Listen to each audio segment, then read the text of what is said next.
I remember saying that our hope is that in 10 years we'll have from this region participants in the PGA and winning at the PGA.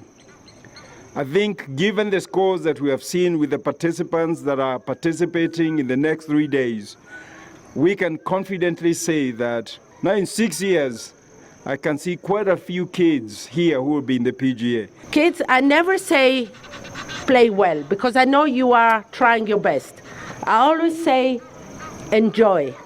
Try to enjoy this event. Make a lot of friends and just go with it. Golf is golf. You might play well, you might win, you might not win. Just enjoy this fantastic event.